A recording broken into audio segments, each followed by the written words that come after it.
Question number 11 सिद्ध कीजिए किसी त्रिभुज के समुच्च ए में आर बराबर, यहाँ समुच्च दिया हुआ है त्रिभुज, ठीक है, बहुत सारे त्रिभुज है। समुच्च ए में आर बराबर T1 T2, हम जो रिलेशन लेंगे T1 T2 जो ब्रैकेट के अंदर में रहेगा, पहला और दूसरा समरूप है, ठीक है। जितना भी त्रिभुज हम लेंगे उसके अंदर में वो त्रिभुज जो है समरूप है। तो हमको चेक करना है, तो हम जो है सबसे पहले क्या करेंगे, समुच्च जो है हमारा बहुत त्रिभुज है, तो त्रिभुज को T1 T2 T3 T4 ये सारे त्रिभुज को मान लिए, ये त्रिभुज जैसे हमारा हो गया एक प्रकार का जो भी त्रिभुज है। यहाँ पर हम त्रिभुज कुछ त्रिभुज बना लेते हैं, ठीक है। यहाँ त्रिभुज बना लिए, इसका T1 नाम रख दिए, इसका T2, इसका T3, ठीक है। सारे क्या दिया हुआ समरूप, जो हम 10वां में पढ़ चुके हैं, समरूप में बड़ा छोटा हो लेकिन सारे जो है उसका कोण क्या होता है, बराबर होता है। तो यहाँ पर समरूप हम इसी को कहते हैं, इसी के सेम जैसा देखने में लगता है उसी को समरूप कहते हैं हम। तो यहाँ पर बहुत सारे नाम त्रिभुज का रख लिए, T1 T2 T3 T4 आदि इस तरह से नाम रख लिए। तो सबसे पहले इसको तुल्यता संबंध साबित करना है, सिद्ध करना है, ये तुल्यता संबंध है। तो इसको सिद्ध करने के लिए स्वतुल्य, समित और संक्रामक चेक करना पड़ेगा। तो यहाँ पर पहले हल लिखते हैं और सबसे पहले लिखेंगे स्वतुल्य, स्वतुल्य चेक करेंगे यहाँ पर। तो स्वतुल्य चेक करने के लिए बताए थे, अगर ए में एलिमेंट ए बी है, चाहे ए बी सी है, तो ए बी बी सी सी हमारा जो है आर में एलिमेंट आना चाहिए, ठीक है। तो यहाँ पर ए बराबर ये सारे लिखा हुआ, तो आर में क्या T1 ठीक है, T2 आ सकता है इस तरह से, T3 dot dot T4 T5 इस तरह से आ सकता है। क्या इसमें चेक करेंगे, तो यहाँ पर जो है ये सारे आ सकता है, क्योंकि पहला लिखा हुआ, पहला दूसरा जो है क्या वैसे तो त्रिभुज, ये जो त्रिभुज है T1 ये खुद के, ये अपने के बराबर होगा और समरूप भी हो सकता है, सर्वांगसम भी होगा। खुद के बराबर है तो समरूप और सर्वांगसम दोनों होगा, लेकिन हम समरूप ही पूछ रहा है, तो समरूप तो खुद के बराबर तो होगा ही।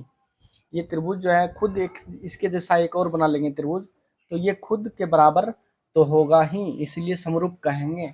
इसलिए ये दोनों जो है ठीक है हमारा, ये आर को आर एक रिलेशन हो रहा है यहाँ पर, तो स्वतुल्य हो जाएगा ये हमारा।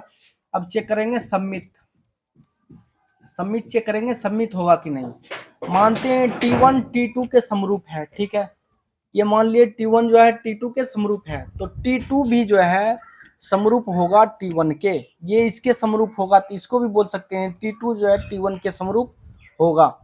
तो इसका मतलब जो है ये भी सम्मित भी है, स्वतुल्य भी हो गया, सम्मित भी। अब संक्रामक चेक करना है। संक्रामक, संक्रामक के लिए हम 3 एलिमेंट मानेंगे, 3 त्रिभुज लेंगे, T1 T2 T3 लेंगे, ठीक है। जैसे यहाँ पर संक्रामक के लिए लिखा हुआ है ए बी और बी सी मानेंगे, ए सी आना चाहिए। तो यहाँ पर T1 और T2 जो है एक एलिमेंट R का मान लेते हैं, ये इसके समरूप है। फिर T2 के समरूप में एक तीसरा त्रिभुज जो है T3 मान लिए, ये भी जो है R डिफाइंड है इस पर। T2 खत्म होगा, T1 और T3 बचेगा, T1 T3 बचेगा। क्या T1 T3 के समरूप होगा, तो होगा, क्योंकि ये समरूप इसके है, ये समरूप इसके है, ये जब तो ए और T1 वाला और T3 जो है दोनों समरूप होगा यहाँ पर। अतः यह स्वतुल्य भी है, सम्मित भी है, संक्रामक भी होगा। तो यह यहाँ पर लिख देना है, अतः यह तुल्यता संबंध को प्रदर्शित करता है।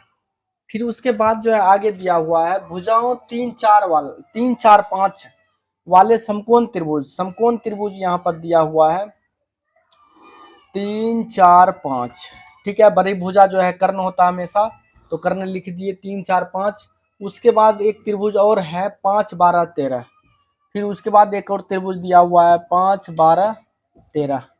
फिर उसके बाद एक त्रिभुज और दिया हुआ है, यहाँ पर हम बना लेते हैं, समकोण त्रिभुज है सारे 6 8 10।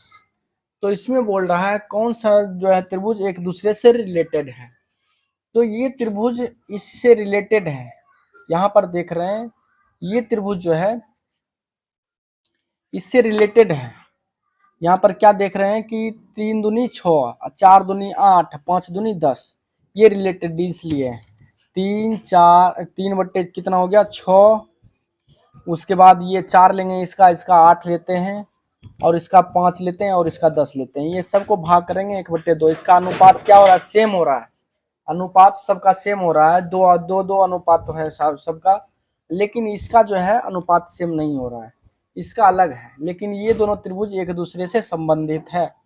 तो यही पूछ रहा है कौन से त्रिभुज आपस में संबंधित है। तो ये दोनों बोलेंगे 3 4 5 और 6 8 10 वाली त्रिभुज जो है आपस में संबंधित है।